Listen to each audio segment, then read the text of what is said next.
கர்த்தருடைய நாமம் மகிமைப்படுவதாக. இந்த நாட்களிலும் நமக்கு இருக்கும் ஒரு கேள்வி, கர்த்தர் ஏன் என்னை ஏற்படுத்தினார்? என்னை ஏற்படுத்தினதற்கான சித்தமும் நோக்கமும் என்ன? கர்த்தருடைய சித்தத்தை நான் எப்படி நிறைவேற்றுவேன் என்று பலரும் பலவிதமான கேள்விகளுடனும் குழப்பத்துடனும் காணப்படுகிறோம். இதற்கு கர்த்தருடைய வார்த்தை வருகிறது. யோவான் 15ஆம் அதிகாரம் 16ஆம் வசனம், நீங்கள் என்னை தெரிந்து கொள்ளவில்லை, நான் உங்களை தெரிந்து கொண்டேன்.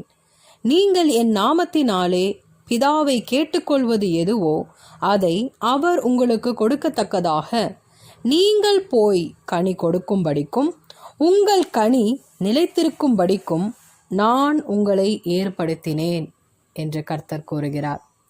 நம்மை ஏற்படுத்தினதற்கான நோக்கம் நாம் கனி கொடுப்பதற்காக. நாம் மிகுந்த கனிகளை கொடுக்க வேண்டும் என்பதே கர்த்தர் விரும்புகிறார். இந்த கடைசி காலங்களில் நாம் கர்த்தருக்கென்று கனி கொடுக்கிறோமா? நம்முடைய வாழ்க்கை கனியுள்ள ஜீவியமாய் இருக்கிறதா? அப்படி இருந்தால் கர்த்தருடைய சித்தம் நம்மில் நிறைவேற அவர் நம்மை பயன்படுத்துவார். கனி என்றால் என்ன? கனி என்றால் ஒரு விதையை பாதுகாப்பாக வைப்பது. அந்த விதை என்பது தேவனுடைய வசனம் என்று லூக்கா 11ஆம் அதிகாரத்தில் பார்க்கிறோம். விதை தேவனுடைய வசனம். அந்த விதை நம் இருதயத்தில் பாதுகாக்கப்பட்டு பூரணமாகுதலின் சுவை கனியில் தெரியும். கனி என்பது நம்முடைய குணநலன்கள். கர்த்தர் நமக்கு தெய்வீக சுபாவத்தை நம் இருதயத்தில் வைத்திருக்கிறார். அமைதலும் சாந்தமும் உள்ள இருதயத்தில் மறைந்திருக்கிற ஆவி நம்மிடத்தில் ஒன்று உண்டு. ஆம், அப்பேற்பட்ட கர்த்தருடைய தெய்வீக சுபாவத்தை நமக்குள் அவர் வைத்திருக்கிறார். நாம் விதையை, கர்த்தருடைய வசனத்தை நாம் ஏற்றுக்கொள்ளும் பொழுது அந்த வசனத்திற்கு ஏற்ப நம்மை மாற்றிக்கொண்டு கர்த்தருக்கென்று நாம் கனி கொடுக்க வேண்டும்.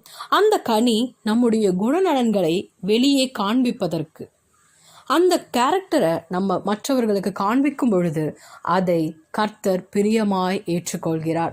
கர்த்தருடைய தெய்வீக சுபாவம் நம்மிடத்தில் வெளிப்படும் பொழுது நாம் தேவைப்பட்டால் பேசினால் போதும், மற்றவைகள் நம்மை பார்த்து அவர்கள் கற்றுக்கொள்வார்கள். இப்படிதான் கிறிஸ்துவின் சாயல் உண்டு, கிறிஸ்துவர்கள் இப்படிதான் இருப்பார்கள் என்று ஜனங்கள் அறிந்து கொள்வார்கள். அதன் மூலம் நாம் ஆத்தும ஆதாயம் செய்யலாம்.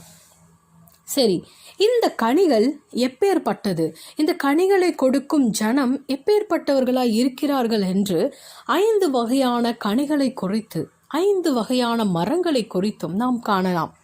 முதலாவது, இலைகளை காண்பிக்கும் மரம்.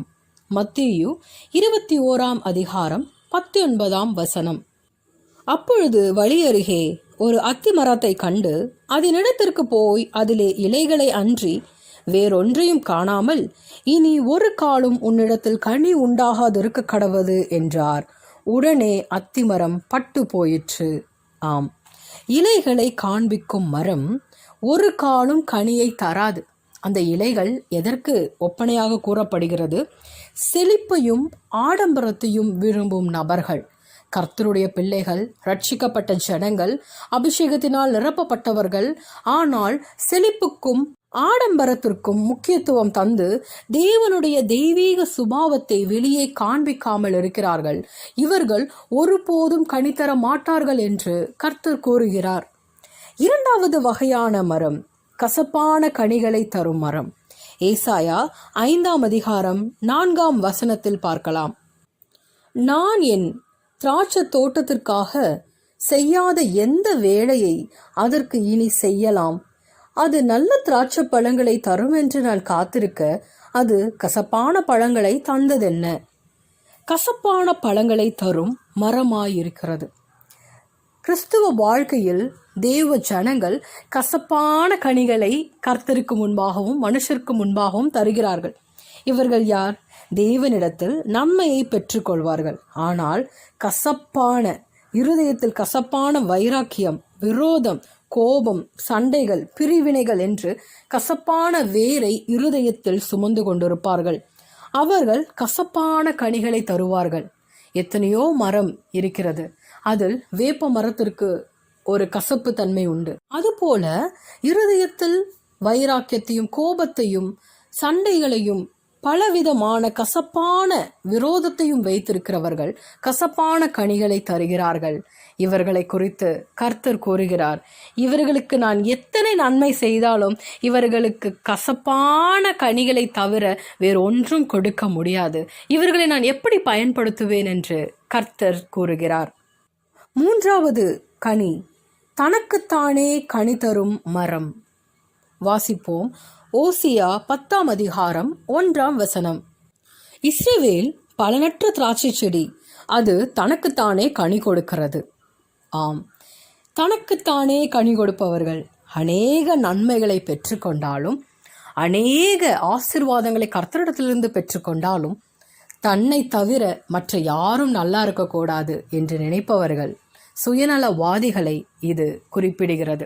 தனக்குத்தானே மாத்திரம் கனி கொடுப்பது, தன் வீடு, தன் பிள்ளைகள், தன் குடும்பம், தனக்கு உண்டானவைகள், இவைகளை பார்த்து தனக்கு என்று இருக்கும் நபர்களை இது குறிக்கிறது. தனக்குத்தானே கனி கொடுத்து தான் மாத்திரம் நன்றாக வாழ்ந்தால் போதும் என்று நினைப்பவர்கள் உண்டு. கிறிஸ்துவ ஜீவியம் அப்படி அல்ல. சீஷன் என்பவன் குருவை போல தனக்காய் வாழாமல் தன்னையும் தருவான் என்று ஒரு பாடல் இருக்கிறது. அதுபோலதான் தனக்கென்று வாழாமல் மற்றோருக்கென்று வாழ வேண்டும் என்பதே கர்த்தர் விரும்புகிறார். தனக்குத்தானே கனி கொடுத்தால் என்ன பிரயோஜனம் உண்டு? அதை கர்த்தர் அருவருக்கிறார். நான்காவது, புளிப்புள்ள கனியை தரும் மரம். மத்தேயு 16ஆம் அதிகாரம் 6ஆம் வசனத்தில் வாசிப்போம். இயேசு அவர்களை நோக்கி, பரிசேயர் சதுசேயர் என்பவர்களின் புளித்த மாவை குறித்து எச்சரிக்கையாயிருங்கள் என்றார். ஆம், இந்த புளித்த மாக்களை குறித்து நாம் எச்சரிக்கையாக இருக்க வேண்டும். இவைகள் என்ன? துர் உபதேசங்கள், கள்ள உபதேசங்கள், மாய்மாலங்கள், வாயில் ஒன்று உள்ளத்தில் ஒன்று என்று இருக்கும் வெள்ளை அடிக்கப்பட்ட கல்லறைகள். இப்பேற்பட்டவர்களுடைய வார்த்தைகளை கேட்டு நாம் நடக்கக்கூடாது என்பதை இந்த கனியின் மூலம் நாம் அறிந்து கொள்ளலாம். ஏனென்றால் பிதாக்கள் திராட்சைக்காய்களை தின்றார்கள், பிள்ளையின் பற்கள் கூசி போயின என்ற வார்த்தையின் படிக்க இவர்கள் பரிசேயர் சதுசேயர் ஏரோது என்பவர்களின் புளித்தமா, அவர்களுடைய துர்குணம், பொல்லாப்பு, தூஷணம் என்று இருக்கும் இந்த உபதேசத்திற்கு கீழ்ப்படிந்து தங்களை தாங்களே மாய்மாலத்திற்கென்று ஒப்பு கொடுக்கிறவர்கள். இவர்கள் மனுஷருக்கு பிரியமாய் நடப்பார்களே தவிர கர்த்தருக்கு பிரியமாய் நடக்க மாட்டார்கள். இப்பேற்பட்டவர்களை கர்த்தர் புளிப்புள்ள கனி தரும் மரம் என்று குறிப்பிடுகிறார். உள்ள ஒன்று வெளி ஒன்று என்றும் இருக்கும் இந்த புளித்த மாக்களை குறித்து நாம் எச்சரிக்கையாய் இருக்க வேண்டும். அவர்கள் கனியினாலே அவர்களை அறிவீர்கள் என்று கர்த்தர் கூறுகிறார். நாம் ஒருவருடைய உபதேசத்தை கேட்கும் பொழுது அவர்கள் அந்த உபதேசத்தின்படி வாழ்கிறார்களா என்று சோதித்து அறிந்து நலமானதை மாத்திரம் நாம் பற்றி கொள்ள வேண்டும்.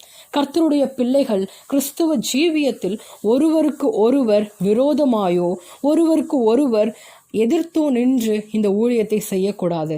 கர்த்தருக்கு பிரியமாயிருந்து கனிதரும் ஜீவியத்தை நம் வார்த்தையுடனும் நம்முடைய செய்கையுடனும் கர்த்தருக்கு ஏற்ப நற்கிரியைகளுடனும் நாம் வெளிப்படுத்த வேண்டும் என்று கர்த்தர் விரும்புகிறார். 5ஆம் வகை, நல்ல கனிகளை தரும் மரம். மத்தேயு 7ஆம் அதிகாரம் 17ஆம் வசனத்தில், நல்ல மரமெல்லாம் நல்ல கனிகளை கொடுக்கும். ஆம், கர்த்தருடைய பிள்ளைகள் நல்ல மரமாக இருந்து நல்ல கனிகளை கொடுக்கிறவர்களாய் இருக்க வேண்டும் என்பதை கர்த்தர் விரும்புகிறார். நல்ல கனிகளையும் நாம் கொடுக்க வேண்டும் என்றால் கர்த்தரிடத்தில் நாம் நிலைநிற்க வேண்டும்.